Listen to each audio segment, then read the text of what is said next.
परम प्रेमय श्री ठाकुर मोर जगत जननी श्री लक्ष्मी माँ परम पूज्यपाद श्री बड़दा आज आचार्यदेव ठाकुर परिवार सभी समस्त चरण मोर अनंत कोटि प्रणाम।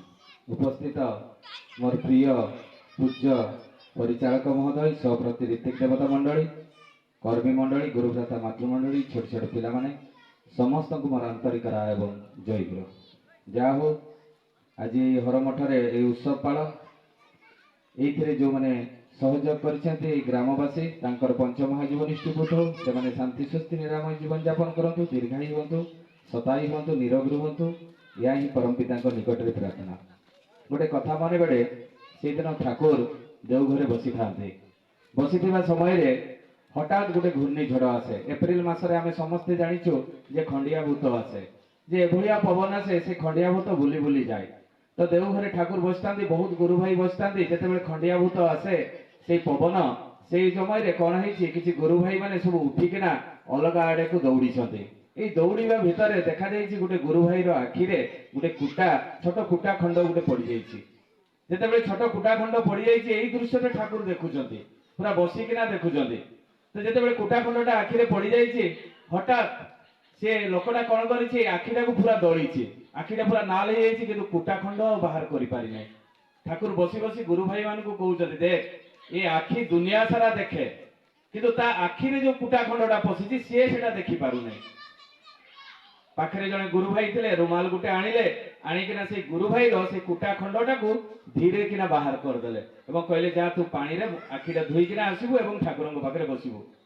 ठाकुर से समस्त को कहते जे मनीषर भितरे जिते बड़े अहंकार गुड़ाक अच्छी सी निजक निजे से देखी पारे ना निजक निजे बड़ माने निजक निजे से सर्वज्ञ माने निजक निजे मु सबू करूची बोली माने किंतु देखिला बेलू ता भीतर अहंकार को देखिबो किए ता जीवन में गोटे गुरु दरकार जे से अहंकार टाकू ताकू काढी नै जीवो ता भीतर मलिनडा को काढी नै जीवो एवं ताकू शुद्ध पुत्र मनीष गुटे तैयारी करिवो एवं पवित्र मनीष तैयारी करिवो आउ ताको पाई ही जने गुरु आवश्यकता।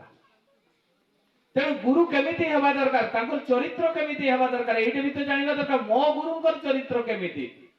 दुर्गानाथ सरकार कलिकता तांकर घर दुर्गानाथ सानियाल अलगा दुर्गानाथ सरकार अलगा दुर्गानाथ सरकार कलिकता घर तांकर बड़ बड़ ऑफिसर सब सांग किंतु डेली मद भाटी मद पियंती ऑफिसर मान सहित मद पीला बेले ठाकुर ना से सांग माने दुर्नाम करती सब गाड़ी दियंती माने विभिन्न प्रकार खराब भाषा सब कहते जिते खराब भाषा कहती ये आ सही पारती नहीं किंतु एका गोटे इंडस्ट्री रे काम करती देखला बेले से ऑफिसर आ खराब कथा कहले जवाब भी दे पारती नहीं किंतु मुंड भितर पशिगला यही कथा गुड़ा को ठाकुर को जाइकिना कहबी केमिति कहबी खोज खबर नेला बेलू जना पड़ा जे ठाकुर कलिकतार माणिकताला को आसीचंती जिते कलिकतार माणिकताला को आसचंती से तार दिन भावुं मु ठाकुर पाखु जी ये गाड़ी कथा गुड़ाक जो मोर सांग साथी मो पाखे जो मैंने चाकरी कर मो सहित से कथा गुड़ाक ठाकुर को जाइकिना कहबी किंतु जिते बाहरी से चिंता कर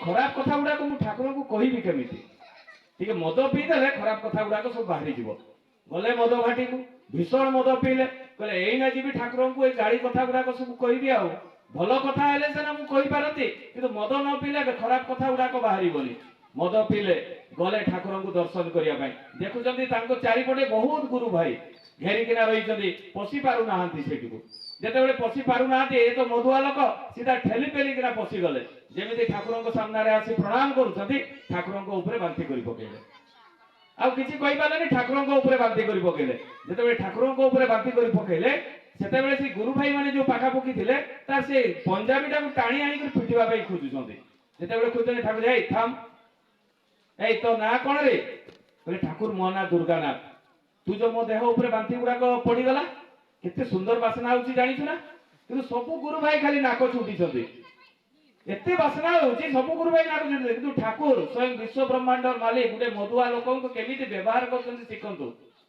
आम सत्संग को भी से भाया लोक आसबे चरित्रहीन आसबे मधुआ आसबे खंट आसबे बदमाश आसबे डकायत आसबे चोर आसबे ठाकुर समस्त को परिवर्तन करिसन्ती से ठाकुर कहते शुण काली तू आसबू मद पी कर आउ थे मो देह बांति करू समस्ते आश्चर्य गुरु भाई मैंने कहले ठाकुर एक ही लीला आज तो बाती कला आम ठिया ही पारे नहीं काली पुणी ठाकुर को जब तू मद खाई आसबू दुर्गानाथ सरकार घर को गला घर को जाई स्त्री को कहूँ ए काली मत सका उठेदेव से कहले कहीं ना ठाकुर कहते आसवाई कहले जीवा किसी दरकार नहीं सेठ को जीवा दरकार नहीं गुरु भाई मैंने तुमको कलर टाणी कर पिटिया खोजुले तुम्हें पुणी सत्संग को जीव कि सत्संग जीवा दरकार नहीं दुर्गानाथ सरकार गोटे मदुआ हेले भी केते गुरुत्वपूर्ण कथा कहते यहाँ समस्ते जानवा दरकार से कहले ठाकुर मोर जीवन रंडारी ठाकुर होउछन्ति मोर भगवान आ सी होउछन्ति मोर गुरु विश्व ब्रह्मांडर मालिक से गुरु भाई मैंने मते पिटंतु मारंतु गाड़ी दियो मु ठाकुर को दर्शन करिया पई जीवी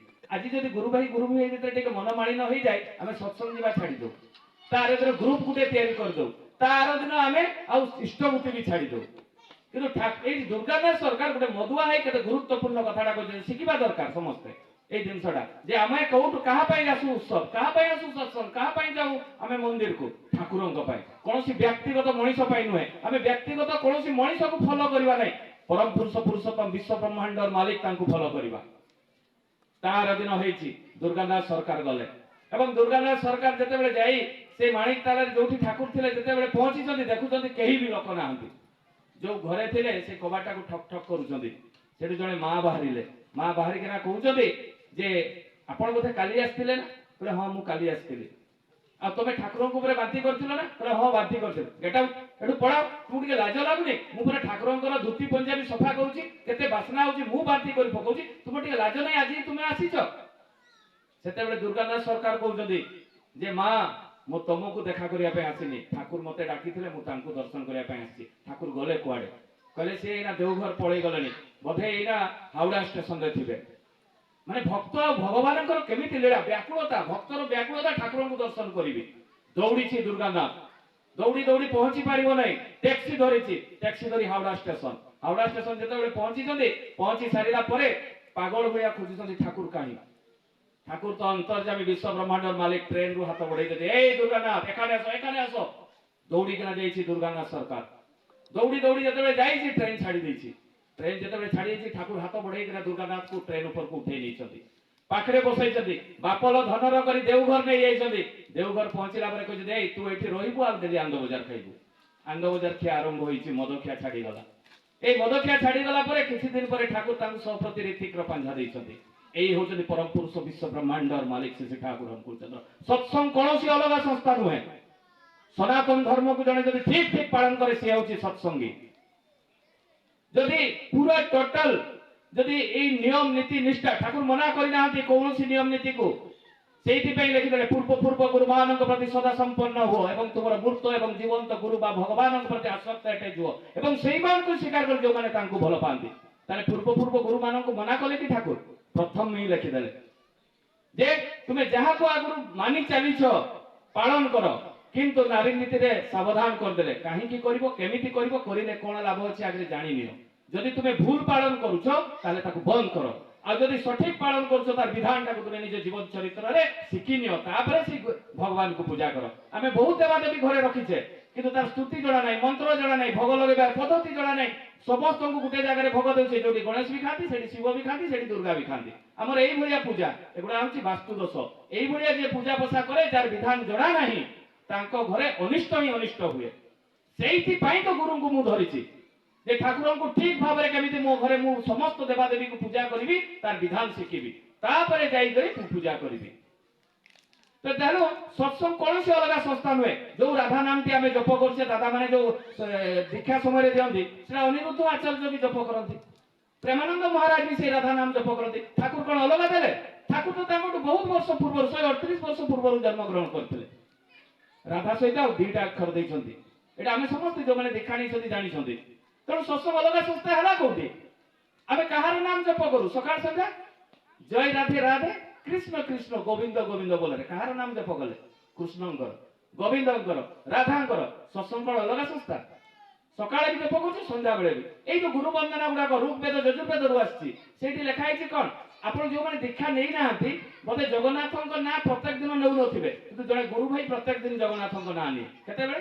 ମନ୍ନାଥ ଶ୍ରୀ ଜଗନ୍ନାଥ ମତ ଗୁରୁ ଶ୍ରୀ ଜଗତଗୁରୁ ଗୁରୁ ବନ୍ଦନାରେ ଅଛି ନା ଗୁରୁ ବନ୍ଦନାରେ ସମସ୍ତ ଦେବାଦେବୀଙ୍କର ସ୍ମରଣ ଅଛି କାହାରିକୁ ବାଦ ଦେଇନାହାନ୍ତି ଯେତେବେଳେ ଆମର କେନ୍ଦ୍ର ମନ୍ଦିର ବିହାର ହେଇଛି ଆପଣ ଦେଖିବେ যে চৈতন্য মহাপ্রভু যে হরে কৃষ্ণ কৃষ্ণ কৃষ্ণ হরে হরে হরে রাম রাম রাম হরে হরে আমি সংকীর্তন কରୁ জয় রাধে কীর্তন করে দেওঘর ଯିଏ ଯାଇଛି ସେଇଠି ବି ଦେଖିପାରେ ମାତା ମନମୋହିନୀ ଧାମରୁ ବାହାରି ଠାକୁର ପ୍ରଣାମ ବଡମା ପ୍ରଣାମ ବଡଦା ବାଡି ଯାଇ ସମାଧି ହେଇକି ପୁଣି ବିଆଣ ହୁଏ ମନମୋହିନୀ ଧାମରେ।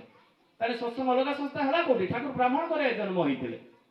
ଦେଖିବେ ଯୋଉମାନେ ବେଦ ଭୋଗ ଯିବେ ସେଠି ଗୋଟେ ଶାଳଗ୍ରାମ ଅଛି, ବ୍ରାହ୍ମଣ ମାନେ ଶାଳଗ୍ରାମ ପୂଜା କରନ୍ତି, ଗୋଟେ ପଥରଟା ଯୋଉଟା ନେପାଳରେ ମିଳେ। ଯିଏ ବେଦ ଭବନ ଯାଇଛି ଦେଉଘରକୁ ସେ ଦେଖିଥିବ ସେଇଟା ତୁଳସୀ ପତ୍ର ଏବଂ ଚନ୍ଦନ ଦେଇ ପୂଜା ହୁଏ। ପ୍ରତ୍ୟେକ ଦିନ ଅଗ୍ନିହୋତ୍ରୀ ପୂଜା ହୁଏ। ଅଗ୍ନିହୋତ୍ରୀ ମାନେ ହୋମ ଯଜ୍ଞ। ସତ୍ସଙ୍ଗ କଣ ଅଲଗା ସଂସ୍ଥା? ନା, ସତ୍ସଙ୍ଗ ପିଓରଲି ସିଷ୍ଟମେଟିକ ଯଦି ସନାତନ ଧର୍ମକୁ ପାଳନ କରୁଛି ସତ୍ସଙ୍ଗୀ ମାନେ, ତା ଛଡା ଆଉ କେହି ନୁହେଁ। ପ୍ରତ୍ୟେକଟି ଦେବାଦେବୀଙ୍କୁ ଆମେ ଆରାଧନା କରୁଛେ, କାହାରିକୁ ବାଦ ଦେଉନାହିଁ। ତେଣୁ ସତ୍ସଙ୍ଗ କେମିତି ଅଲଗା ସଂସ୍ଥା ହେଲା? ଆଉ ପ୍ରଥମ ପୁରୁଷୋତ୍ତମ ବା ରିସେଣ୍ଟଲି ପ୍ରଫିଟକୁ ଆମେ କାହିଁକି ଗ୍ରହଣ କରିବା? ମୁଁ ତ ରାମଙ୍କୁ ଗୁରୁ ବୋଲି ଗ୍ରହଣ କରିପାରିଥାନ୍ତି, କୃଷ୍ଣଙ୍କୁ ବହୁତ ଜଣ ଗୁରୁ କରିଛନ୍ତି, କିନ୍ତୁ ମୁଁ ଶିଶି ଠାକୁର ଅନୁକୂଳ ଚନ୍ଦ୍ରଙ୍କୁ କାହିଁକି ଧରିଲି? ତାର ବି ତ ପ୍ରମାଣ ଦରକାର। এটা ଆମେ ସମସ୍ତେ ଜାଣିବା ଦରକାର ଯେ ଆମେ ଶିଶି ଠାକୁର ଅନୁକୂଳ ଚନ୍ଦ୍ରଙ୍କର ଦୀକ୍ଷା ନେଇ ଆମେ ଭୁଲ କରିଛେ ନା ଠିକ କରିଛେ, ଏଇଟା ଜାଣିବା ଦରକାର। ସ୍ୱାମୀ ବିବେକାନନ୍ଦଙ୍କର ବାପା ମା କୃଷ୍ଣଙ୍କର ଭକ୍ତ ଥିଲେ, କିନ୍ତୁ ସ୍ୱାମୀ ବିବେକାନନ୍ଦଙ୍କର ଗୁରୁ କିଏ? ରାମକୃଷ୍ଣ ଠାକୁର। ରାମକୃଷ୍ଣ ଠାକୁର ନା, ତାହେଲେ ସିଏ ତ ଚାହିଁଥିଲେ କୃଷ୍ଣଙ୍କର ଦୀକ୍ଷା ନେଇ ପାରିଥାନ୍ତେ, ରାମଙ୍କୁ ସେ ଗ୍ରହଣ କରିପାରିଥାନ୍ତେ। ରାମକୃଷ୍ଣ ଠାକୁରଙ୍କୁ କାହିଁକି ଗ୍ରହଣ କଲେ? ସେତେବେଳେ ଜୀବନ୍ତ ପ୍ରଫିଟ ରିସେଣ୍ଟ ପୁରୁଷୋତ୍ତମ ରାମକୃଷ୍ଣ ଠାକୁର ଥିଲେ। ତେଣୁ ତାଙ୍କୁ ଗ୍ରହଣ କରିଥିଲେ ବୋଲି ଆଜି ବିଶ୍ୱରେ ତାଙ୍କର ନାମ କିଏ ନ ଜାଣେ। ତାଙ୍କ ନାଁରେ ସ୍କୁଲ କଲେଜରୁ ଆରମ୍ଭ କରି ୟୁନିଭର୍ସିଟିରୁ ଆରମ୍ଭ କରି ସ୍କୁଲ ଗୁଡାକରେ ତାଙ୍କ ଫଟୋ ବି ଟଙ୍ଗା ହେଇଛି। ବହୁତ ଲୋକ ତାଙ୍କୁ ଆଇଡିଆଲ ବୋଲି ମାନନ୍ତି। এটা হচ্ছে জীবন্ত প্রমাণ। প্রভাবতী দেবী এবং জানকীনাথ বোস, আমি তাଙ୍କୁ ଆମେ ସମସ୍ତେ ଜାଣିଛେ ଯେ କି ସୁଭାଷ ଚନ୍ଦ୍ର ବୋଷଙ୍କର ମା ବାପା।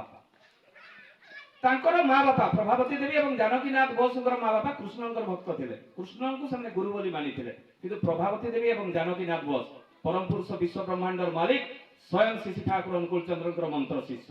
ତାଙ୍କର 14ଟା ସନ୍ତାନ, ପ୍ରଭାବତୀ ଦେବୀ ଏବଂ ଜାନକୀନାଥ ବୋଷଙ୍କର 14ଟା ସନ୍ତାନ। ନବମ ସନ୍ତାନ ହେଉଛନ୍ତି ସୁଭାଷ ଚନ୍ଦ୍ର ବୋଷ ଆଉ 8ଟା ମାଜିଷ୍ଟ୍ରେଟ। এই দেবতা মানে তাଙ୍କ গর্ভରୁ ଆସିଲେ କେମିତି?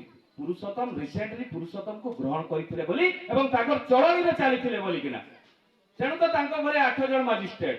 ନବକୁମାର ଯେତେବେଳେ ଗଙ୍ଗା ନଦୀକୁ ଗାଧୋଇବା ପାଇଁ ଆସିଥିଲେ, ପ୍ରଭାବତୀ ଦେବୀ ଏବଂ ଜାନକୀନାଥ ବୋଷ এই ପ୍ରଭାବତୀ ଦେବୀ ମା ମାନଙ୍କ ସହିତ ଗଙ୍ଗା ନଦୀରେ ଗାଧୋଉଥିଲେ। କିଛି ଇଂରେଜ ମାନେ ଆସି କହିଲେ ଯେ ମାଜିଷ୍ଟ୍ରେଟ ଆସୁଛନ୍ତି ନବକୁମାର, ସେ ଗାଧେଇବେ, ତମେ ମାନେ ଯାଅ। ପ୍ରଭାବତୀ ଦେବୀ ଆଉ ଉଠିଲେ ନାହିଁ। ଯେତେବେଳେ ଉଠିଲେ ନାହିଁ, ନବକୁମାର ଆସି ଯେତେବେଳେ ପହଞ୍ଚିଛନ୍ତି କହିଲେ ମା ମୁଁ ତ ଏଠି ଗାଧେଇବି, ଆପଣ ମାନେ ଏଠି ଯାଆନ୍ତୁ। କହିଲେ ଆପଣ କିଏ? ପ୍ରଭାବତୀ ଦେବୀ ପଚାରୁଛନ୍ତି ମୋ ନାଁ ହେଉଛି ନବକୁମାର। ଆପଣ କଣ କରନ୍ତି? କହିଲେ ମୁଁ ମାଜିଷ୍ଟ୍ରେଟ। ସେତେବେଳେ ପ୍ରଭାବତୀ ଦେବୀ କହିଲେ ମୋ ଘରେ 8ଟା ମାଜିଷ୍ଟ୍ରେଟ ମୋର ଗୋଡ଼ ଘଷନ୍ତି। ତାହେଲେ ଆପଣ କିଏ? କହିଲେ ମୁଁ ହେଉଛି ସୁଭାଷ ଚନ୍ଦ୍ର ବୋଷଙ୍କର ମା। ସିଧା ପଳେଇଲେ ନ ଗାଧେଇକିନା। তাহলে পরম পুরুষ পুরুষোত্তম রিসেন্টলি প্রফিট কো আমি কাহিকি ধরিবা যে উন্নতি হব। রিসেন্টলি যাহা যাহা আবশ্যকতা বিধান রিসেন্টলি প্রফিট হি করନ୍ତି। সেইଥିପାଇଁ তো গীতারে লিখিদেলে যদা যদা হি ধর্মস্য গ্লানির্ভবতি ভারত অভ্যুত্থানম ধর্মস্য তদাত্মসৃজনম পরিত্রাণায় সাধুনা বিনাশায় চ দুষ্কৃতম ধর্ম সংস্থাপনার্থায় সম্ভবামি যুগে যুগে। কৃষ্ণ মনা কলে যে ମୁଁ ଆଉ ଆସିବିନି ବୋଲିକିନା সেটি ক্লিয়ার କରିଦେଲେ। ଯେତେବେଳେ ଯେତେବେଳେ ଗ୍ଲାନି ହବ ମୁଁ ଆସିବି। ସେଇଥିପାଇଁ ତ 26ଟା ଅବତାର, କଚ୍ଛପ ଅବତାର, ମତ୍ସ୍ୟ ଅବତାର, ବରାହ ଅବତାର, କୁର୍ମ ଅବତାର, ସେଇ କୃଷ୍ଣ, ରାମ, ଯୀଶୁ, ମହମ୍ମଦ, ରସୁଲ, ଚୈତନ୍ୟ ମହାପ୍ରଭୁ, ଶିଶି ଠାକୁର ଅନୁକୂଳ ଚନ୍ଦ୍ର ଶେଷରେ ଆସିଲେ। କାହିଁକି ଆବଶ୍ୟକ ହେଲା? ଯେତେବେଳେ ଯାହା ଯାହା ଆବଶ୍ୟକତା ସେଇ ବିଧାନ ନେଇକରି ଆସିଛନ୍ତି। ସେଇଥିପାଇଁ ପରମ ପୂଜ୍ୟପାଦ ଶିଶି ବଡ଼ଦା କହିଲେ ଯେ 10,000 ବର୍ଷ ପର୍ଯ୍ୟନ୍ତ ଆଉ କାହାରିକୁ ଆସିବା ପାଇଁ ପଡିବ ନାହିଁ। କାହିଁକି? ସମ୍ପୂର୍ଣ୍ଣ ବିଧାନ ଠାକୁର ଦେଇଦେଲେ। ଶାସ୍ତ୍ରର ଗୋଟେ କଥା କହିବି, କାହିଁକି ଶିଶି ଠାକୁର ଅନୁକୂଳ ଚନ୍ଦ୍ରଙ୍କୁ ଆମେ ଗୁରୁ ବୋଲି ବରଣ କରିବା? ଶାସ୍ତ୍ରର ଗୋଟେ ପ୍ରମାଣ ଦେବି। ସେଇଦିନ କୃଷ୍ଣ ଏବଂ ରୁକ୍ମଣୀ ବସିଥାନ୍ତି। ଏଗୁଡାକ ଆମେ ଟିଭିରେ ବି ଦେଖିଥିବା। ରୁକ୍ମଣୀ କହୁଛନ୍ତି ପ୍ରଭୁ ହନୁମାନ ହେଉଛି ତମର ପରମ ଭକ୍ତ, କାହିଁ ତମକୁ ଦିନେ ବି ତ ପ୍ରଣାମ କରିବା ପାଇଁ ଆସିଲା ନାହିଁ। এই কথাটা যেତେବେଳେ କହିଛନ୍ତି সেই ସମୟରେ হঠাৎ কৃষ্ণ কହୁଛନ୍ତି এই গরুড় যাও হনুমানଙ୍କୁ ডাকিକରି ଆଣ। ଗରୁଡ଼ ଗଲେ, ଗରୁଡ଼ ଯାଇ ହନୁମାନଙ୍କୁ ପ୍ରଣାମ କଲେ। କାହିଁକି? ହନୁମାନର ତ ବଳ ବହୁତ, ରୁଦ୍ର ଅବତାର, ସ୍ୱୟଂ ଶିବଙ୍କର ଅବତାର, ସମସ୍ତେ ତାଙ୍କୁ ଡରନ୍ତି। ତେଣୁ ପ୍ରଣାମ କରି କହୁଛନ୍ତି ଯେ ସ୍ୱୟଂ ବିଶ୍ୱ ବ୍ରହ୍ମାଣ୍ଡର ମାଲିକ କୃଷ୍ଣ ତମକୁ ଡାକିଛନ୍ତି ତାକୁ ଦର୍ଶନ କରିବା ପାଇଁ ଯିବ। କହିଲେ ମୁଁ କାହିଁକି ଯିବି? ମୋର ତ ଜୀବନର କାଣ୍ଡାରୀ ହେଉଛନ୍ତି ରାମଚନ୍ଦ୍ର, ମୋର ତ ଭଗବାନ ହେଉଛନ୍ତି ରାମଚନ୍ଦ୍ର, ମୁଁ ରାମଙ୍କ ଛଡ଼ା କାହାରିକୁ ମୁଁ ଜାଣେ ନା, କାହିଁକି କୃଷ୍ଣଙ୍କୁ ଦେଖା କରିବା ପାଇଁ ଯିବି? ହନୁମାନ ପୁରା ମନା କରିଦେଲେ। ଆସିଲେ ଗରୁଡ଼ କୃଷ୍ଣଙ୍କ ପାଖକୁ, କୃଷ୍ଣଙ୍କ ପାଖକୁ ଆସିକିନା କହୁଛନ୍ତି ଯେ ପ୍ରଭୁ ହନୁମାନ ଆପଣଙ୍କୁ ଦର୍ଶନ କରିବା ପାଇଁ ଆସିବନି। ତାହେଲେ ତମେ କଣ କହିଲ କି? ଯେ ଯାଇକିନା ମୁଁ କହିଲି ବିଶ୍ୱ ବ୍ରହ୍ମାଣ୍ଡର ମାଲିକ ସ୍ୱୟଂ ପ୍ରଭୁ କୃଷ୍ଣ ତମକୁ ଡାକିଛନ୍ତି ଆସ। କହିଲେ ନା ତୁମେ ଯାଅ, ତୁମର ହିଁ ପ୍ରଭୁ ଯେ ତୁମର ହିଁ କାଣ୍ଡାରୀ ରାମ ଏ ଜନ୍ମରେ ଏ ଯୁଗରେ ବି ଆସିଛନ୍ତି, ତାକୁ ଦର୍ଶନ କରିବା ପାଇଁ ଆସ। ପୁଣି ଗଲେ ଡରି ଡରି ଯାଉଛନ୍ତି, କାଳେ କେଡେ ହନୁମାନ ମାରି ମୁରା ଦବ, ତା ଭୟ ବି ଅଛି। ଗରୁଡ ପହଞ୍ଚିଲେ, ପହଞ୍ଚିକିନା ହନୁମାନଙ୍କୁ ପ୍ରଣାମ କରୁଛନ୍ତି। ପ୍ରଣାମ କରିକି କହୁଛନ୍ତି ପ୍ରଭୁ ସେ ସ୍ୱୟଂ ଆପଣଙ୍କର ଯିଏ ପ୍ରଭୁ, ଆପଣଙ୍କର ଯିଏ କାଣ୍ଡାରୀ ସ୍ୱୟଂ ରାମଚନ୍ଦ୍ର, ସିଏ ହିଁ ଏ ଯୁଗରେ ଆସିଛନ୍ତି, ତାଙ୍କୁ ଚାଲ ଟିକେ ଦର୍ଶନ କରିବ। ଏତିକି କଥା ଯେତେବେଳେ କହିଛନ୍ତି, ସେତେବେଳେ ସେ କହିଲେ ପ୍ରଥମ ତ ଆସିଲା କୃଷ୍ଣ କଥା କହିଲା, ଦ୍ୱିତୀୟରେ ଆସିଲା ରାମ କଥା କହୁଛି, ଇଏ ବୋଧେ ମିଛୁଆଟା, ଠିକ ଅଛି ମୋର ଇଚ୍ଛା ହେଲେ ମୁଁ ଯିବି। ହନୁମାନ ଏଇ କଥାଟା କହିଲେ। ଦିନେ ହନୁମାନ ସ୍ୱୟଂ ପ୍ରଭୁ କୃଷ୍ଣଙ୍କୁ ଦେଖା କରିବା ପାଇଁ ଆସିଛନ୍ତି ରାଜ ଦରବାରକୁ। ଯେତେବେଳେ ପଶୁଛନ୍ତି ଦ୍ୱାରପାଳ ଅଟକେଇବ, ତାଙ୍କୁ କିଏ ଅଟକେଇ ପାରିବ? ହନୁମାନଙ୍କୁ ସିଧା ପଶିଗଲେ, ଦେଖୁଛନ୍ତି ସାମ୍ନାରେ କୃଷ୍ଣ ଏବଂ ରୁକ୍ମଣୀ ବସିଛନ୍ତି। ତାଙ୍କୁ ଆଉ ପ୍ରଣାମ କରୁନାହାନ୍ତି ହନୁମାନ, ଟିକେ ବି ମୁଣ୍ଡ ନଉନାହାନ୍ତି। ଯେତେବେଳେ ପ୍ରଣାମ କରୁନାହାନ୍ତି, ସେତେବେଳେ ସ୍ୱୟଂ ପ୍ରଭୁ କୃଷ୍ଣ କହୁଛନ୍ତି ଯେ ହନୁମାନ ତୁମେ କଣ ମତେ ଚିହ୍ନି ପାରିଲ ନାହିଁ? କହିଲେ ନା ମୁଁ ତ ଜାଣିଛି ଆପଣ କୃଷ୍ଣ, ଦେଖୁଛି ସାମ୍ନାରେ। କହିଲେ ଭଲ ଭାବରେ ଦେଖ। ଯେତେବେଳେ ଭଲ ଭାବରେ ଦେଖୁଛନ୍ତି, କୃଷ୍ଣଙ୍କ ଭିତରେ ରାମଙ୍କ ସ୍ୱରୂପ ଦେଖାଯାଉଛି। ଆଶ୍ଚର୍ଯ୍ୟ ହେଇଗଲେ ହନୁମାନ, ସାଙ୍ଗେ ସାଙ୍ଗେ ନତମସ୍ତକ ହେଇ ପ୍ରଣାମ କରି ପକେଇଲେ। ପ୍ରଣାମ କରି ସାରିଲା ପରେ କହୁଛନ୍ତି ତାହେଲେ ସୀତା ମା କାହାନ୍ତି? ସ୍ୱୟଂ କୃଷ୍ଣ ହାତ ବଢେଇ ଦେଲେ ରୁକ୍ମଣୀଙ୍କ ଆଡକୁ। ଯେତେବେଳେ ହାତ ବଢେଇ ଦେଲେ, ଦେଖୁଛନ୍ତି ଯେ ସେ ରୁକ୍ମଣୀଙ୍କ ଭିତରେ ସୀତାଙ୍କ ସ୍ୱରୂପ। ସ୍ୱୀକାର କଲେ ହନୁମାନ। ତାହେଲେ ଆମେ ସେଇଥିରୁ ପ୍ରମାଣ କଣ ପାଇଲେ? ଯେତେବେଳେ ଯେତେବେଳେ ପୁରୁଷୋତ୍ତମ ଆସନ୍ତି, ତାଙ୍କୁ ଆମକୁ ସ୍ୱୀକାର କରିବା ପାଇଁ ପଡିବ। ଯଦି ଆମେ ସ୍ୱୀକାର ନ କରୁ, ତାହେଲେ ଆମର ଉନ୍ନତି ହେବ ନାହିଁ। ଆମେ ସବୁ ଦେବାଦେବୀକୁ ପୂଜା କରିବା, ମାଧ୍ୟମ ହଉଛନ୍ତି ଗୁରୁ। ସେଇଥିପାଇଁ ତ ଲେଖା ହେଲା ଗୁରୁ ଗୀତାରେ ଯେ ଗୁରୁର୍ ବ୍ରହ୍ମା ଗୁରୁର୍ ବିଷ୍ଣୁ ଗୁରୁର୍ ଦେବ ମହେଶ୍ୱର ଗୁରୁ ସାକ୍ଷାତ ପରମ ବ୍ରହ୍ମ ତସ୍ମୈ ଶ୍ରୀ ଗୁରୁବେ ନମଃ। এই গুরু হি ব্রহ্মা, গুরু হি বিষ্ণু, গুরু হি মহেশ্বর, এবং সেই তাଙ୍କୁ ହିଁ ପୂଜା କଲେ ଏ 33 କୋଟି ଦେବାଦେବୀ ପୂଜା ପାଆନ୍ତି। ସେଇଥିପାଇଁ ଗୁରୁ ଗୀତାରେ ଲେଖା ହେଇଛି କାହାର ମନ୍ତ୍ର ଜପ କରିବ, ମନ୍ତ୍ର ମୂଲ୍ୟ ଗୁରୁ ବାକ୍ୟ। କାହିଁ ସେଟା ଶିବଙ୍କ ବାକ୍ୟ ଲେଖା ହେଲାନି, ବିଷ୍ଣୁ ବାକ୍ୟ ଲେଖା ନାହିଁ, କାହିଁକି ଗୁରୁ ଗୀତାରେ ଲେଖା ହେଲା? ଗୁରୁ ଯାହା କହିବେ ସେଇ ମନ୍ତ୍ରଟାକୁ ଜପ କରିବ। ଅନ୍ୟ ମନ୍ତ୍ର ଜପ କଲେ ନିଜ ଇଚ୍ଛା ଅନୁସାରେ କିଛି ଲାଭ ହବ ନାହିଁ। କାହାକୁ ପୂଜା କରିବ? ଗୁରୁ ଗୀତାରେ ଲେଖା ହେଇଛି ପୂଜ୍ୟମ୍ ଗୁରୁ ପାଦମ୍। ଶିବ ପାଦ ଲେଖା ହେଇନି, ବ୍ରହ୍ମା ପାଦ ଲେଖା ହେଇନି, ଗୁରୁ ପାଦ। ଗୁରୁଙ୍କ ମାଧ୍ୟମରେ ହିଁ ସବୁ 33 କୋଟି ଦେବାଦେବୀ ପୂଜା ପାଇବେ।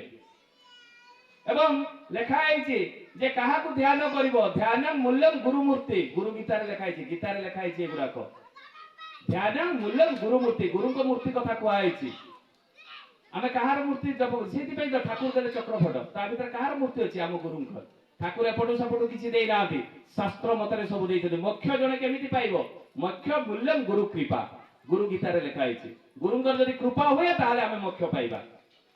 ଯଦି ତାଙ୍କର କୃପା ମାନେ ପରେ ପାବା, ଠାକୁର କହିଲେ, ମାନେ ତାଙ୍କର ବିଧାନଟାକୁ ପାଳନ କରିବା। ଆଉ ଆମେ ଯୋଉ ବିଧାନଟା, ଯୋଉ ଦାଦା ମାନେ ରୀତିକ ଦାଦା ମାନେ ଯେତେବେଳେ ଦୀକ୍ଷା ଦିଅନ୍ତି, ସେ ବିଧାନ କୁହନ୍ତି, ଏଇ ବିଧାନ ଗୁଡାକ ଠାକୁରଙ୍କ ପାଇଁ ନୁହେଁ। ଠାକୁରଙ୍କର ଗୋଟେ ହିଁ କାମ ଡିପିବା, ମଣିଷକୁ ବଞ୍ଚେଇବା ଏବଂ ବଢେଇବା, ତା ଛଡା ଆଉ କିଛି ନୁହେଁ। ବାକି ଯୋଉ ନାମ ଧ୍ୟାନ କରିବା, ସେଇଟା ମୋର ବେନିଫିଟ। ମୁଁ ଯଦି କରେ ମୋର ଲାଭ ଅଛି। କଣ ଲାଭ ଅଛି? ମୁଁ ଯେତେବେଳେ ଚକ୍ରଫଟକୁ ନାମ ଧ୍ୟାନ କରେ, এই ମୁଣ୍ଡ ଭିତରେ ପିଟୁଟାରୀ ଏବଂ ଫିନାଇଲ ଗ୍ଲାଣ୍ଡ ଅଛି, ଏବଂ ପିଟୁଟାରୀ ଗ୍ଲାଣ୍ଡରୁ ଯେତେବେଳେ ଆମେ ନାମ ଧ୍ୟାନ କରୁ, ମେଲାଟୋନିନ କ୍ଷରିତ ହୁଏ। 9 କ୍ଲାସ ପିଲାମାନେ ପଢନ୍ତି ସ୍କୁଲରେ ସେଗୁଡାକ। ଏବଂ ମେଲାଟୋନିନ ସହିତ ଆଉ ଯୋଉ ପିଟୁଟାରୀ ଫିନାଇଲ ଗ୍ଲାଣ୍ଡ ଅଛି, ସେଇଟାରେ 9ଟା ରସ କ୍ଷରିତ ହୁଏ। এই মেলাটোনিন এবং 9টা রস যেତେବେଳେ মিশ্রিত ହୁଏ, ব্রেন সেল ডেভেলপ ହୁଏ, স্মরণ শক্তি বଢে, আখির পাওয়ার কমে না, এই দেহর মাংস গুড়াক দুর্বল ହୁଏ না। কেতে বেনিফিট ଅଛି? ୟୁଟ୍ୟୁବରେ ଆପଣ ମାନେ ଦେଖିଦେବେ ନାମ ଧ୍ୟାନ କଲେ କଣ ବେନିଫିଟ ଅଛି। କିନ୍ତୁ ଆମେ ନାମ ଧ୍ୟାନ ହିଁ କରୁନା। ସତ ଅନୁଜ୍ଞାତ ମୁଁ ପଚାରିବି, ପିଲା କହିପାରିବେ ନାହିଁ। ନାମ ଧ୍ୟାନ ପରେ ସତ ଅନୁଜ୍ଞା ପାଠ କରିବାର ଅଛି, ଦିନଟାରେ 3 ଥର। ତାହା କଲେ କଣ ହବ? କାମ କ୍ରୋଧ ମୋହ ମଦ ମାଶ୍ଚର୍ଯ୍ୟ 6ଟା ରିପୁ କଣ୍ଟ୍ରୋଲ ହବ। ଆମେ କରୁ ହିଁ ନା। ତାପରେ କଣ କରିବେ? ତାପରେ ଇଷ୍ଟଭୂତି, ସୂର୍ଯ୍ୟ ଉଦୟ ପୂର୍ବରୁ, ପ୍ରାର୍ଥନା ପୂର୍ବରୁ, ବ୍ରହ୍ମ ମୁହୂର୍ତ୍ତରୁ ଇଷ୍ଟଭୂତି 5ଟା ମହାଯଜ୍ଞ, ଦେବଯଜ୍ଞ, ଋଷିଯଜ୍ଞ, ପିତୃ ମାତୃଯଜ୍ଞ, ଭୂଯଜ୍ଞ ଏବଂ ନୃଯଜ୍ଞ। ଟୋଟାଲ କହୁନି, ଟିକେ ଟିକେ ସର୍ଟଲି କହୁଛି ସମୟ ଅଭାବ ଯୋଗୁଁ। ତାପରେ ଆମେ କଣ କରିବା? ପ୍ରାର୍ଥନା। ପ୍ରାର୍ଥନା କଲେ ଲାଭ କଣ ଅଛି? এই যে তাড়ি মারু না, আমার ব্লড ক্লটিং হবো না, হার্ট প্রবলেম হবো না। এটা একটা এক্সারসাইজ। প্রার্থনা করলে কেতে বেনিফিট আছে? আমি প্রার্থনা ହିଁ କରୁନି ସକାଳ ସନ୍ଧ୍ୟା। তারপরে কোন করিবা? তারপরে প্রার্থনা পরে বাণী পাঠ করিবা। বাণী পড়িবা কাইকি? আধ্যাত্মিক বই পড়লে আমার জ্ঞান হবো।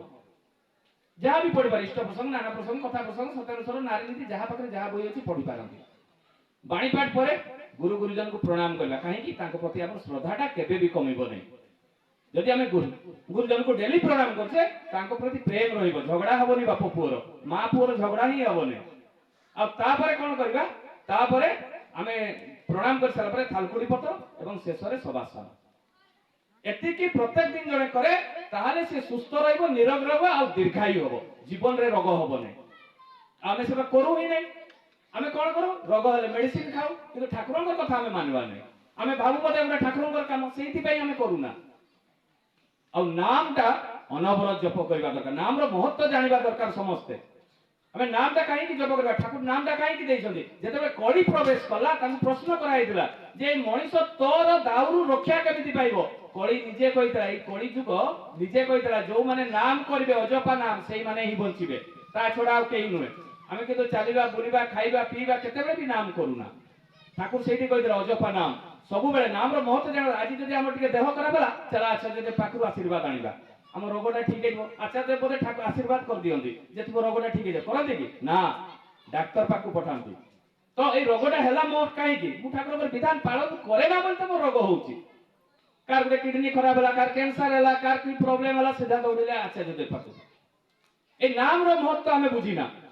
সেইদিন শ্রীপতি মন্ডল দা সেটা টিপবালা লোক পাঠ পড়ি না, নামর মহত্ব সমস্তে জানিবা দরকার।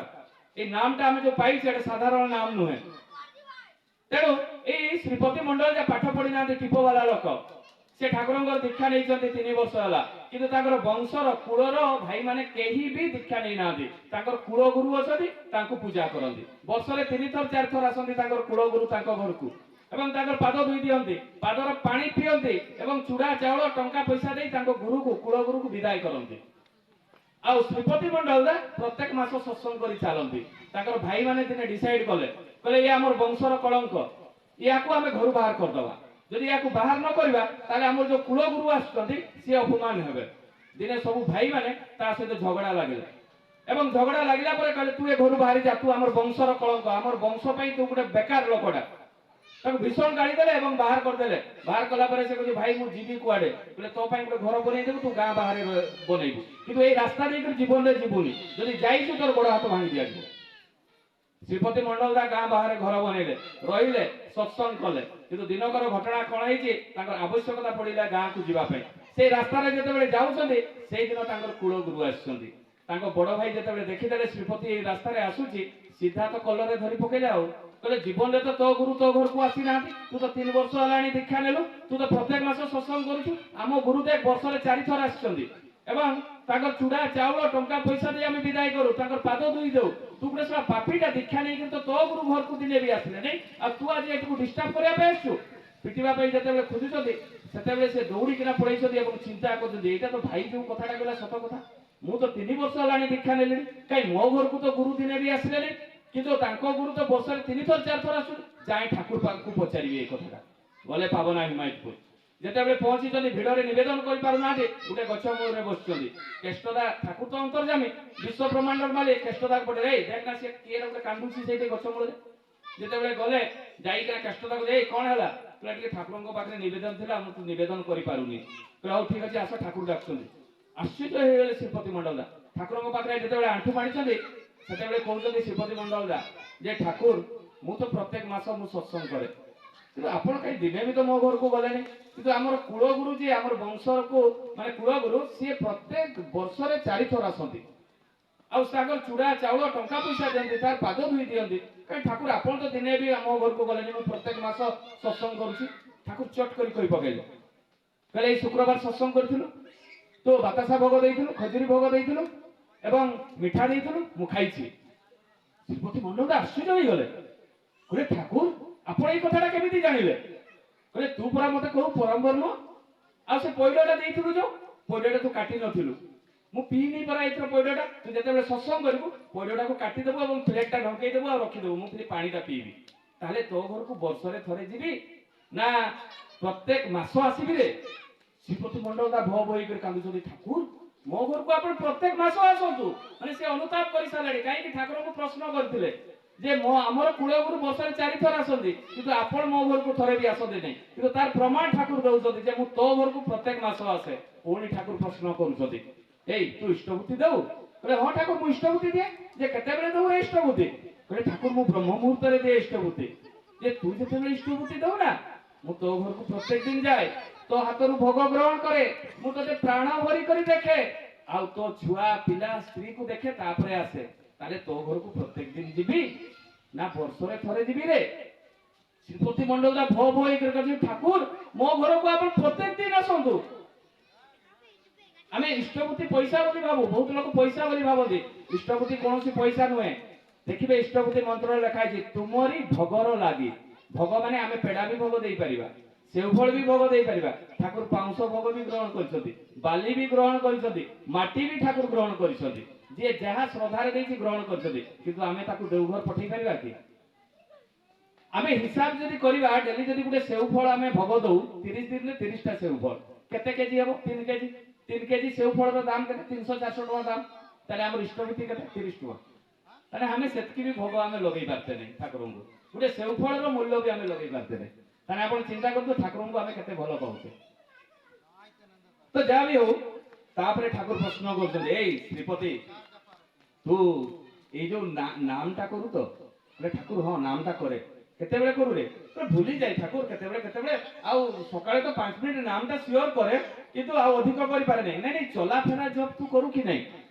ବୁଝେ ଠାକୁର ମୁଁ ସେଟା କରିପାରେ ନା। ତୁ ଯଦି ନାମ କରିବୁ ନା, ତୋ ସହିତ ମୁଁ ସଦା ସର୍ବଦା ରହିବି ରେ। তোর গ্রহ দুঃখ বিপত্তি কষ্ট সবু হরণ করিবি। তু নামটা না চালিবা বুলিবা খাইবা পিবা সবুবেলে নাম কর, দেখিবু তো সহিত সদা সর্বদা রহিবি। তাহলে তো সহিত সবুবেলে রহিবি না বর্ষরে থরে তো ঘরকু ଯିବି রে? শ্রীপতি মন্ডলদা ভো ভো ହେଇକରି କାନ୍ଦୁଛନ୍ତି। ଠାକୁର ମାନେ କଣ୍ଠରୁଦ୍ଧ ହେଇଯାଉଛି, ଠାକୁର ମୋ ସହିତ ଆପଣ ସଦା ସର୍ବଦା ରୁହନ୍ତୁ। କିନ୍ତୁ ଆମେ ଏ ନାମର ମହତ୍ତ୍ୱଟା ହିଁ ବୁଝିପାରୁନା। ସାଙ୍ଗେ ସାଙ୍ଗେ ଦୌଡ଼ି ଯାଉ, ଆମେ ନାମ କରିବା ନାହିଁ, କିନ୍ତୁ ଦୌଡ଼ିବା ଆମର କିଛି ବିପତ୍ତି ହେଲେ ଆଚାର୍ଯ୍ୟ ପାଖରେ ନିବେଦନ କରିବା। ସତୀଶ ଚନ୍ଦ୍ର ଗୋସ୍ୱାମୀ ତାଙ୍କର 1200 ଶିଷ୍ୟ ଥିଲେ, ସେ ଜଣେ ଗୁରୁ ଥିଲେ।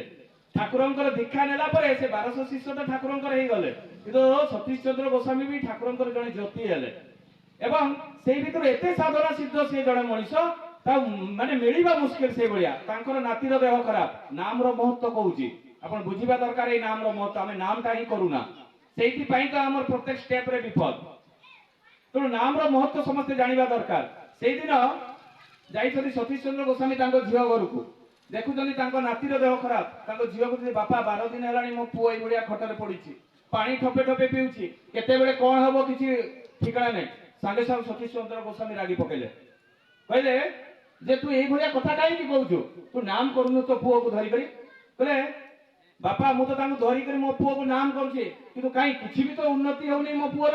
ଆହୁରି ତ ଦିନକୁ ଦିନ ସେ ଖଟରେ ସେ ପଶି ଯାଉଛି, ସେ କେତେବେଳେ କଣ ହବ ଠିକଣା ନାହିଁ। କହିଲେ ତୋ ନାମ ଉପରେ ଭରସା ନାହିଁ, ତୁ ନାମ କର। କହିଲେ ନାଇଁ ବାପା, ଟିକେ ତୁମେ ଠାକୁରଙ୍କ ପାଖରେ ଟିକେ ନିବେଦନ କଲେ ହୁଅନ୍ତା ନାହିଁ? ଠାକୁର ତ ଅନ୍ତର୍ଯାମୀ, ବହୁତ ଜଣ ଦୀକ୍ଷା ନେଇଛନ୍ତି, ବହୁତ ଜଣ ଦୀକ୍ଷା ନେଇନାହାନ୍ତି, ସେମାନେ ବି ଠାକୁରଙ୍କୁ ନିବେଦନ କରନ୍ତି, ଆଉ ତାଙ୍କର ଲାଘବ ବହୁତ ଜଲ୍ଦି ହେଇଯାଏ। କିନ୍ତୁ ତମେ ଟିକେ ଗଲେ ଠାକୁରଙ୍କୁ ନିବେଦନ କଲେ ହୁଅନ୍ତା ନାହିଁ? ସତୀଶ ଚନ୍ଦ୍ର ଗୋସ୍ୱାମୀ ସାଙ୍ଗେ ସାଙ୍ଗେ ରାଗି ପକେଇଲେ, କହିଲେ ଖାଲି ନିବେଦନ ନିବେଦନ ନିବେଦନ, তোর এই নাম উপরে ভরসা নেই। ঠাকুর যে 4টা অক্ষর দেলে, ইয়ার কোনো কিছু ভ্যালু নাই কি মূল্য নাই? তু খালি ସବୁବେଳେ ଖାଲି ନିବେଦନ କଥା କହୁଛୁ। ସିଧା ରାଗି କରି ସତୀଶ ଚନ୍ଦ୍ର ଗୋସ୍ୱାମୀ ପଳେଇ ଆସିଲେ ଠାକୁରଙ୍କ ପାଖକୁ। ଠାକୁରଙ୍କ ପାଖରେ ବସିଥାନ୍ତି, ନାମ କରୁଥାନ୍ତି। ନାମ କରୁ କରୁ ହଠାତ୍ ତାଙ୍କର ମନେ ଦେଖାଗଲା ସାମ୍ନାରେ ଅଛନ୍ତି କିଶୋରୀ ମୋହନ। ସାଙ୍ଗେ ସାଙ୍ଗେ ଡାକିଲେ, ଏ କିଶୋରୀ ଶୁଣିଲ? କିଶୋରୀ ମୋହନ ଦୌଡ଼ିକିନା ଆସିଲେ ସତୀଶ ଚନ୍ଦ୍ର ଗୋସ୍ୱାମୀଙ୍କ ପାଖକୁ। କହିଲେ ଏଇ ଆମ ଝିଅ ଘରକୁ ଯା, ମୋ ଝିଅ ଏଇ ନାମ ଉପରେ ତାର ଭରସା ନାହିଁ, ମୋ ନାତିର ବହୁତ ଦେହ ଖରାପ। ତୁ ଯାଇକରି ସେ ଖଟର ଚତୁଃପାର୍ଶ୍ୱରେ ତୋର କୀର୍ତ୍ତନ ମଣ୍ଡଳୀ ଯାଇ ତାକୁ ନାମ କରିବୁ। ନାମ 3 ଘଣ୍ଟା କରି ସାରିଲା ପରେ ଉଦଣ୍ଡ କୀର୍ତ୍ତନ କରିବୁ, ତାପରେ ତୁ ପଳେଇ ଆସିବୁ। ଗଲେ କିଶୋରୀ ମୋହନ ସତୀଶ ଚନ୍ଦ୍ର ଗୋସ୍ୱାମୀଙ୍କ ଝିଅ ଘରକୁ। ଯାଇ ଦେଖିଲେ ଯେ ସେ ଛୁଆଟା ଆଉ ଖଟ ସହିତ ମିଶି ଯାଇଛି, ମାନେ କେତେ ଦେହ ଅସୁସ୍ଥ। ସତୀଶ ଚନ୍ଦ୍ର ଗୋସ୍ୱାମୀଙ୍କ କଥା ଅନୁସାରେ ସେ ଖଟର ଚତୁଃପାର୍ଶ୍ୱରେ ସବୁ ଗୁରୁ ଭାଇ ବସି ନାମ କଲେ। ନାମ କରି ସାରିଲା ପରେ ତାପରେ କଣ କଲେ? ଉଦଣ୍ଡ କୀର୍ତ୍ତନ ଆରମ୍ଭ ହେଇଗଲା କିଶୋରୀ ମୋହନଙ୍କର। এই কিশোরী মহঙ্কর যেতবে উদণ্ড কীর্তন আরম্ভ হয়ে গেল, এই কীর্তন করু করু করু করু সমস্তে থকিকিনা যেতবে বসি পড়িলে, কিন্তু মৃদঙ্গর তালে তালে কিশোরী মোহন তাঙ্কর সেই কৃষ্ণଙ୍କ নাম জপ করে চালিছন্তি। এই জপ করু করু দেখাগলা সেই ছোট ছুয়াটা খট উপরে বসি পড়লা, কহিলা মা মতে ভোক লাগুছি খাইবা পাই দে।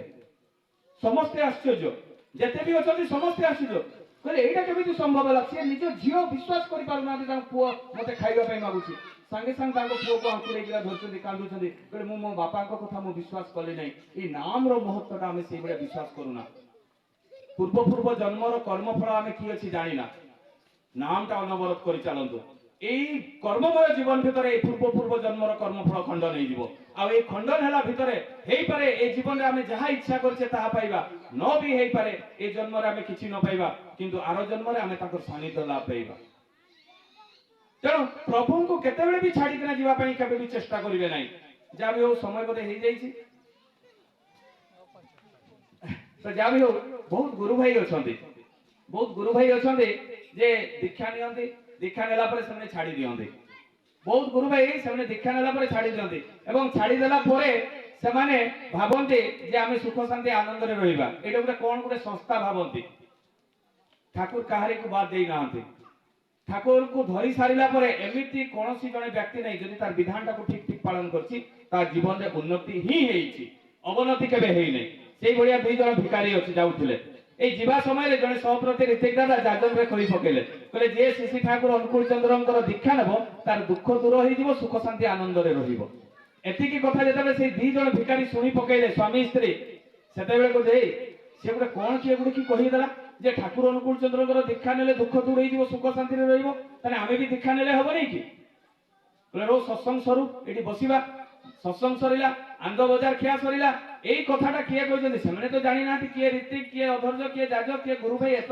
କଥା ଜାଣିନାହାନ୍ତି ସେମାନେ ଖୋଜି ବୁଲିଲେ କିଏ ଏ କଥାଟା କହିଲା କିଛି ଜଣଙ୍କୁ ପଚାରିଲା ବେଳେ କହିଲେ ନାଇଁ ସେଇ ସହପ୍ରତି ରୀତିକ ଦାଦା ସେ କଥାଟି କହିଛନ୍ତି କହିଲେ ଠିକ ଅଛି ତାଙ୍କୁ ପଚାରିବା ଯାଇକିନା ଯେ ସେଇ ସହପ୍ରତି ରୀତିକ ଦାଦାକୁ ସେ ଦି ଜଣ ଭିକାରୀ ପ୍ରଶ୍ନ କରୁଛନ୍ତି କହୁଛି ଦାଦା ଆପଣ ତ ଠିଆ ହେଇକରି କହିଦେଲେ ଯେ ଯିଏ ଶ୍ରୀ ଠାକୁର ଅନୁକୂଳ ଚନ୍ଦ୍ରଙ୍କର ଦୀକ୍ଷା ନେବ ତାର ଦୁଃଖ ଦୂର ହେଇଯିବ ସୁଖ ଶାନ୍ତିରେ ରହିବ ଏଇଟା କଣ ସତ ସେ କହିଲେ 100% ନୁହେଁ 200% ସତ କହିଲେ ଆମେ ବି ଦୀକ୍ଷା ନେବା କହିଲେ ଠିକ ଅଛି ଗୋଡ଼ ହାତ ଧୋଇକରି ଆସିକିନା ବସ ଆସିଲେ ବସିଲେ ବସି ସାରିଲା ପରେ ଦୀକ୍ଷା ଦିଆଗଲା ଦୀକ୍ଷା ଦେଲା ପରେ ଯୋଉ ମୁଁ ବିଧାନ କଥା କହିଲି ଯେ ବ୍ରହ୍ମ ମୁହୂର୍ତ୍ତରୁ ଉଠିବା ନାମ ଧ୍ୟାନ କରିବା ସତ ଅନୁଜ୍ଞା ପାଠ କରିବା ଏଇ ଯୋଉ ଇଷ୍ଟଭୂତି ଦେବା ପ୍ରାର୍ଥନା କରିବା ଏଇ ବାଣୀ ପାଠ କରିବା ଗୁରୁ ଗୁରୁଜନଙ୍କୁ ପ୍ରଣାମ କରିବା ଥାଲକୁଡି ପତ୍ର ସେବନ କରିବା ସଭାସନ କରିବା ଏଇଗୁଡାକ ସେ ସିଷ୍ଟମେଟିକ କରି ଚାଲିଲେ 5 ବର୍ଷ କରି ଚାଲିଲେ ଏବଂ ଇଷ୍ଟଭୂତି ପ୍ରତ୍ୟେକ ମାସ ପ୍ରେରଣ କରନ୍ତି 5 ବର୍ଷ ପରେ ସେ ସ୍ୱାମୀ ଭିକାରୀ ଜଣକ କହୁଛି 5 ବର୍ଷ ହେଲାଣି ଦୀକ୍ଷା ନେଲେଣି ଆମର ତ କାହିଁ କିଛି ଲାଭ ହେଲାନି ସେଇ ତ ଭିକ ମାଗିତେ ଯାଉଥିଲେ ସେତେବେଳେ ତାଙ୍କ ସ୍ତ୍ରୀ କହୁଛି ତୁମେ କି ଭାବିଥିଲ ଦୀକ୍ଷା ନେଲେ କହିଲେ ନାଇଁ ମୋର କୋଠା ବାଡି ଘର ଦ୍ୱାର ଟିକେ ଗାଡି ଘୋଡା ହୁଅନ୍ତା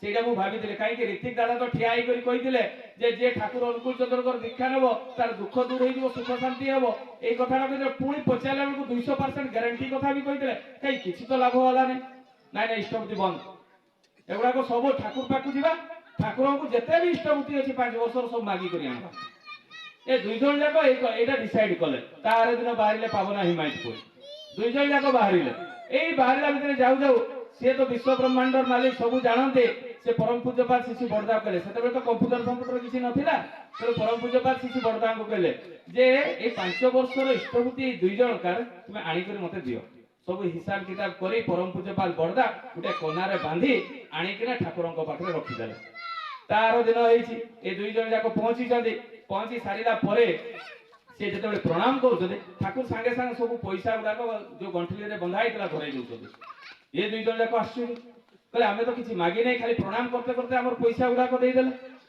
ସେ ସ୍ତ୍ରୀ ଜଣକ କହୁଛନ୍ତି ଯେ ଠାକୁର ଅନ୍ତର୍ଯାମୀ ନହେଲେ ଇଏ ଜାଣିବେ କେମିତି ସେ ପୁରୁଷ ଜଣକ କହୁଛନ୍ତି ଏ ଅନ୍ତର୍ଯାମୀ ଫନ୍ତର୍ଯାମୀ କିଛି ନାହିଁ ଆମର ପଇସା ପାଇଲେ ଏତେ ଗୁଡା ତ ଆମେ ଜମା କରିପାରିବା ନାହିଁ ସବୁ ଚାଲ ଧରି ପଳେଇବା ଉଠିକିନା ଯେତେବେଳେ ସେ ସବୁ ପଇସା ଧରିକିନା ଯାଉଛନ୍ତି ଠାକୁର କହୁଛନ୍ତି ଏଇ ଶୁଣ এই যে ইষ্টভূতি পয়সা তুমি নিয়ে যাচ্ছ এই ইষ্টভূতি পয়সারে বিস্কুট কিছু কিনিব এবং কুকুরକୁ খাইতে ଦେଇକରି তুমি পড়াইব ঘরକୁ ইষ্টভূতি পয়সারে বিস্কুট কিনিলে কিনি সারিলা পরে কুকুরକୁ খাଇବା ପାଇଁ ଦେଲେ ଯେତେବେଳେ କୁକୁରକୁ ଖାଇବା ପାଇଁ ଦଉଛନ୍ତି ଗୋଟେ ପରେ ଗୋଟେ 3ଟା କୁକୁର ମରିଗଲେ ଯେତେବେଳେ ମରିଗଲେ ଗାଁ ବାଲା ଭାବୁଛନ୍ତି ଯେ ଏମାନେ ବିଷ ଦେଇକରି କୁକୁର ଗୁଡାକ ମାରୁଛନ୍ତି ତେଣୁ ସେମାନଙ୍କୁ ପିଟିବା ପାଇଁ ଦୌଡେଇଲେ ଯେତେବେଳେ ସେ ଦୁଇ ଜଣ ଭିକାରୀଙ୍କୁ ପିଟିବା ପାଇଁ ଦୌଡେଇଲେ ସେତେବେଳେ ଦୁଇ ଜଣ ଯାଇକରି ଠାକୁରଙ୍କ ପାଖରେ କହୁଛି ଠାକୁର ଆମକୁ ରକ୍ଷା କରନ୍ତୁ ନହେଲେ ଗାଁ ବାଲା ଆମକୁ ପିଟି ମାରିଦେବେ କହିଲେ କି ହେଲା ରେ କହିଲେ ଠାକୁର ଆପଣ ତ କହିଥିଲେ ଯେ ସେ ଇଷ୍ଟଭୂତି ପଇସାରେ ବିସ୍କୁଟ କିଣିକିନା ଦେବା ପାଇଁ ଆମେ ତ ବିସ୍କୁଟ କିଣିକିନା ଦେଇଥିଲୁ କିନ୍ତୁ ବିସ୍କୁଟ ଯେତେବେଳେ କିଣିକିନା ଦେଲୁ ସେ କୁକୁର ଗୋଟେ ପରେ ଗୋଟେ 3ଟା ମରିଗଲେ ଯେତେବେଳେ 3ଟା କୁକୁର ମରିଗଲେ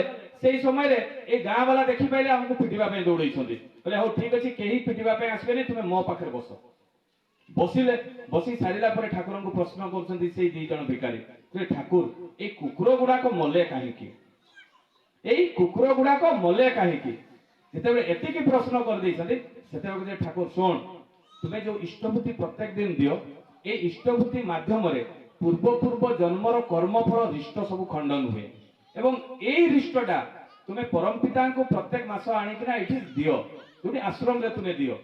ଏବଂ ୟାର ଏଇ ଯୋଉ ତୁମର ଗ୍ରହ ଦୋଷ ଏଇ ସବୁ ପଇସାରେ ଥାଏ, ଏଇ ଯୋଉ ଇଷ୍ଟଭୂତିରେ ଥାଏ, এইগুড়াক যেতবে কুকুর মানে খাইলে সেটা আর সহি পারলে না, তোমার গ্রহ দোষ সেমানে সহি পারলে না, তেণু সেমানে মৃত্যুবরণ কলে। ঠাকুর এইটা তো বুঝিলি যে ইষ্টভূতিরে পূর্ব জন্মর কর্মফল সব খণ্ডন হুয়ে, কিন্তু আমি তো 5 বর্ষ হলানি দীক্ষা নেলুনি, কাই আমার তো কিছু উন্নতি হয়নি। যেতবে এতিকি কথা পচারিদেলে ঠাকুরଙ୍କୁ, সেই সময় ঠাকুর কইছন্তি তুমি যেতবে দীক্ষা নেই নথিল তুমি কেমিতি চলুথিল মতে কুহ।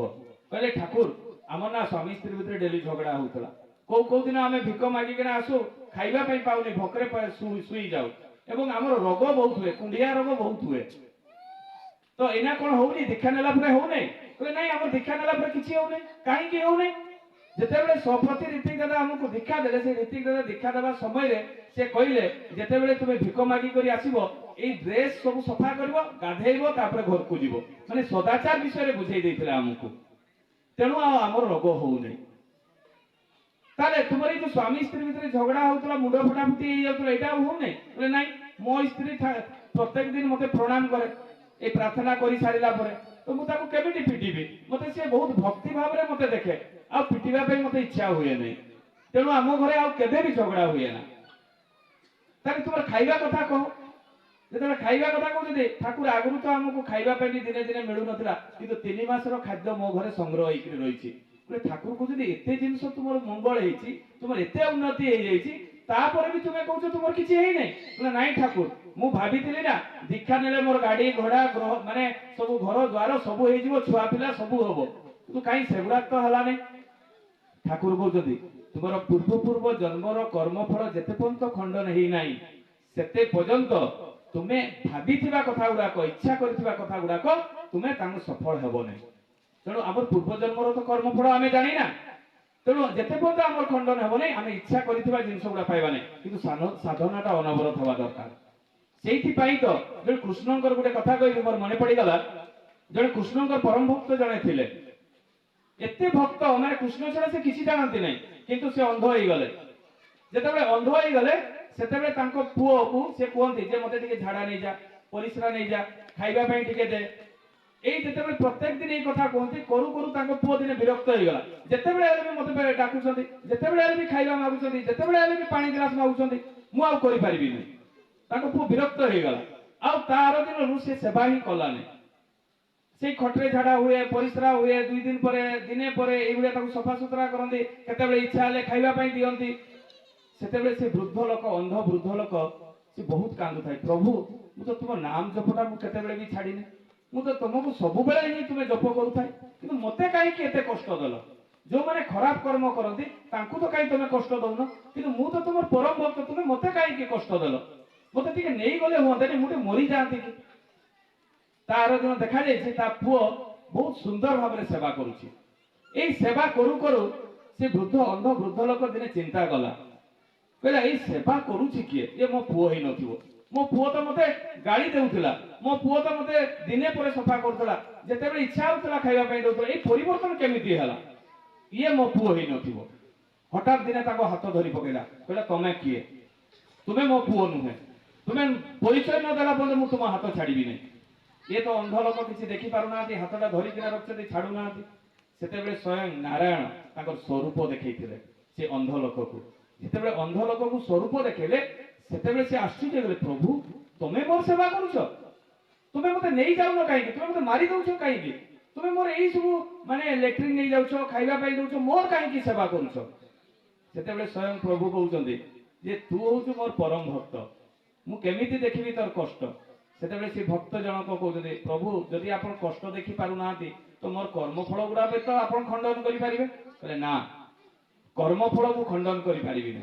কলে কেমিতি? আপন তো স্বয়ং বিশ্ব ব্রহ্মাণ্ডর মালিক, মু যে পূর্ব জন্মরে যে পাপ করছিলি সেগুলা বি তো আপন খণ্ডন করি পারিবে? কলে না, মু কর্মফল কেবে খণ্ডন করি পারিবি নাই। কর্মফল কর্ম দ্বারা খণ্ডন হুয়ে। কর্মফল মিরাকেল নুহে যে মু হাতটা বড়াই দেলে তোর কর্মফল গুড়া ধুই হয়ে যাব। কর্মফল কর্ম দ্বারা খণ্ডন হুয়ে। তাহলে তো আপন মতে মারি দেউ না হাতি কাইকি? কলে না, তুই যেহেতু পরম ভক্ত, এই জন্মরে তু কষ্ট পা পছে, ମୁଁ ତୋ ସହିତ ରହିବି ଆଉ ଏଇ ଜନ୍ମରେ ତୋର ଯୋଉ କଷ୍ଟର ସହିତ ମୁଁ ସାଙ୍ଗ ଦେବି ଏବଂ ଏଇ କଷ୍ଟ ମାଧ୍ୟମରେ ତୋର ସବୁ କର୍ମଫଳ ଖଣ୍ଡନ କଲା ପରେ ତତେ ମୁଁ ମୋ ପାଖରେ ରଖିବି। ତାହେଲେ କର୍ମଫଳ ଆମେ କେମିତି ଖଣ୍ଡନ ହେବ? କର୍ମ ଦ୍ୱାରା। ଆମେ ସ୍ୱସ୍ତୟନୀ ବ୍ରତ ନେଇଛେ, ଆମେ ଭାବୁଛେ ସ୍ୱସ୍ତୟନୀ ବ୍ରତ ନେଲେ ମାଛ ମାଂସ ନ ଖାଇଲେ ବା ପିଆଜ ରସୁଣ ନ ଖାଇଲେ ସେଇଟା ହଉଛି ସ୍ୱସ୍ତୟନୀ ବ୍ରତ। ନା, ସ୍ୱସ୍ତୟନୀ ବ୍ରତ ତା ନୁହେଁ। সেটা হচ্ছে 20% আমি পালন কରୁ। যদি আমি মিছ কହୁଥିବା, পরনিন্দা পরচর্চা କରୁଥିବା বা কাহারিଠୁ ঠকেଇକିନା ମାରିକିନା ଖାଇ ଦେଉଥିବା, ଏଥିରେ ବି ସ୍ୱସ୍ତୟନୀ ବ୍ରତ ଭଙ୍ଗ ହୁଏ। ତେଣୁ ଯେଉଁମାନେ ସ୍ୱସ୍ତୟନୀ ବ୍ରତ ନେଇଛନ୍ତି ଠାକୁରଙ୍କର ବିଧାନ ପାଳନ କରନ୍ତୁ। ପ୍ରତ୍ୟେକଟି ଜିନିଷ ନିଟ୍ ଆଣ୍ଡ କ୍ଲିନ୍ ହେବା ପାଇଁ ଚେଷ୍ଟା କରନ୍ତୁ। ମୁଁ ଯେ ସବୁ ପାଳନ କରୁଛି ତା ବି ନୁହେଁ। ମୁଁ ଯେ ଏଠି ଠିଆ ହେଇକରି ଯାଜନ କରୁଛି ଯେ ମୁଁ ସବୁ କିଛି ଜାଣିଛି ଆଉ ସବୁ ପାଳନ କରୁଛି ତା ବି ନୁହେଁ। ମୁଁ ବି ଚେଷ୍ଟା କରୁଛି ତାଙ୍କର ବିଧାନଟାକୁ ପାଳନ କରିବା ପାଇଁ। ତେଣୁ ସମସ୍ତେ ଚେଷ୍ଟା କରନ୍ତୁ, ଦେଖିବେ ଏମିତି କୌଣସି ଶକ୍ତି ନାହିଁ ଆପଣଙ୍କୁ ହରେଇ ଦେବ। ତେଣୁ ଆମର ପିତା ହେଉଛନ୍ତି ସ୍ୱୟଂ ବିଶ୍ୱ ବ୍ରହ୍ମାଣ୍ଡର ମାଲିକ। ତେଣୁ ତାଙ୍କର ଶିଷ୍ୟ ଆମେ, ତାଙ୍କର ସନ୍ତାନ ଆମେ, ଆମକୁ କିଏ ହରେଇବ? କିନ୍ତୁ ତାଙ୍କର ବିଧାନ ତ ପାଳନ କରିବା ପାଇଁ ପଡିବ। ଖାଲି ସ୍କୁଲରେ ଆଡମିସନ ହେଲେ ହୁଏ ନା, ପାଠ ପଢିବା ପାଇଁ ପଡେ। ତାହେଲେ ଫାର୍ଷ୍ଟ କ୍ଲାସ ପାସ୍ କରିବା, ପାଠ ନ ପଢିଲେ ଫେଲ ହେବା। ତେଣୁ ଦୀକ୍ଷା ନେଇକରି ଯିଏ ପାଳନ ନ କରେ ସେ ଫେଲ ହୁଏ, ଆଉ ଯିଏ ପାଳନ କରେ ସେ ପାସ୍ ହୁଏ। তো যা भी হোক এইটি যে উপস্থিত অনুপস্থিত অনেক সমস্তঙ্কার পঞ্চমহাজীবন ইষ্টভূত সমস্তে শান্তি স্বস্তি নিরাময় জীবন যাপন করন্তু, দীর্ঘায়ু হন্তু, শতায়ু হন্তু, নিরোগ হন্তু। এটি কই মোর বক্তব্য শেষ করছি। জয় হিন্দ।